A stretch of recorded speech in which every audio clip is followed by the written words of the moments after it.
ChalkTalk is an environment developed by Dr. Ken Perlin at NYU. It allows users to sketch freehanded drawings, which can then be interpreted by the computer to call more complex functions. It features a library of shapes that correspond to higher level programs. In the case of the moth that I've called, this moth has internal logic. And by placing a light in the scene, the moth will go to it.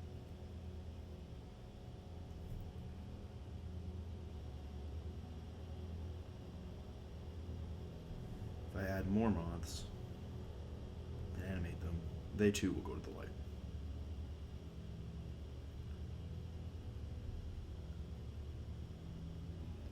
You'll notice that the cohesion of the lines is not very good.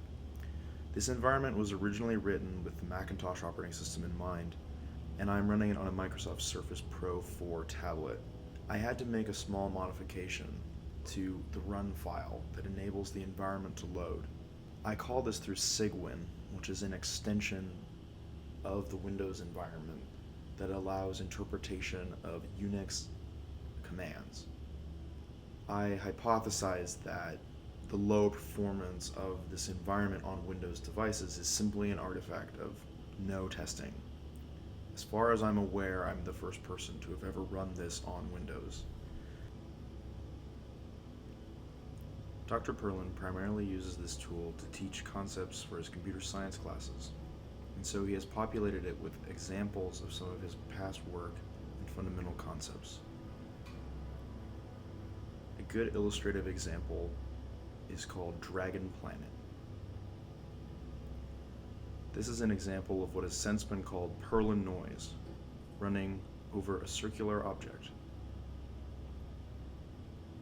I drew a simple shape of a circle and a squiggly line in the middle, and then by tapping,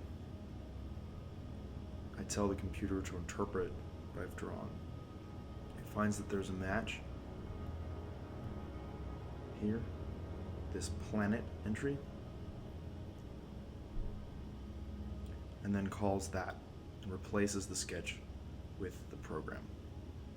This program has some additional features and serves to illustrate the next steps for environments like ChalkTalk. When I tap on this object, I reveal the programmatic logic of the object. In my experiments with this environment, it is obviously still research code. You can see visual artifacting and other things that demonstrate that it hasn't been tested. However, as a proof of concept, ChalkTalk is fascinating. Already, it provides a fascinating alternative to the PowerPoint modality of giving presentations. Now, instead of having assets pre-configured, I can draw them in dynamically. If I would like to talk about parabolic curve, I can draw it in and reveal what I'm talking about. Once here, I can move on to other kinds of curves. In this way, the environment bridges blurry entry with programmatic interpretation.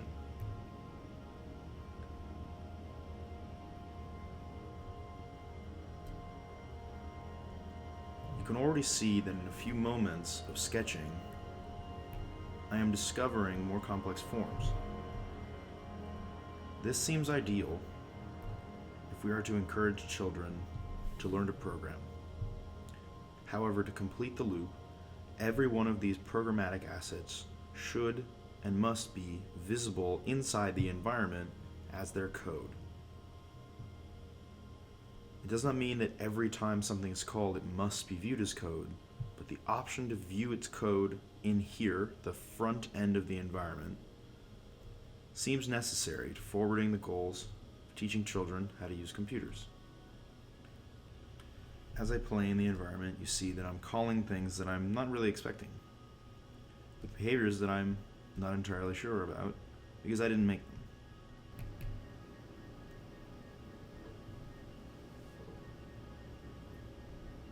As one gets more familiar with the gestures, one is more free to experiment with trying to call other shapes. You noticed there the interpreter drastically misinterpreted what I was trying to do. I was looking for a torus, but it called a noise function. A fascinating feature that I noticed was the unparse feature, which would allow me to draw something, again like the planet, which I like to draw because it's such a beautiful artifact. Hover over, click on parse, click it again, and you're back to what the system is looking for. Many times the interpreter is very odd. Dr. Perlin states that he wrote this interpreter very quickly. In order for this environment to become something that is not just fragile research code, it would need a very robust interpreter capable of handling very blurry inputs. I recommend, of course, that it also be able to have some element of conversation, in that if I draw a circle, I get some suggestions that there is a future direction to circles. Overall, Ken Perlin's Chalktalk as a design is very fascinating. I think it represents something very unique and profound. It offers a way to call up complicated, higher-level programs by quickly sketching. In his talks, he'll often answer questions by drawing an explanation. Even until we can get this environment to a robustness level at which children can use it, it still seems ideal that we let teachers begin to experiment with writing their own programs for such an environment that would let them show the kinds of concepts that they want to show. Currently, not every program in the environment will reveal its deeper internal logic. It appears through the user interface that this will be a future feature. I got a chance to talk with him that this is his vision, that the front end and back end of this environment start to blur, and that people can interact with code inside of this environment. The ability to look at code after drawing something seems ideal for the quick acquisition and continued desire to explore concepts in programming at higher levels.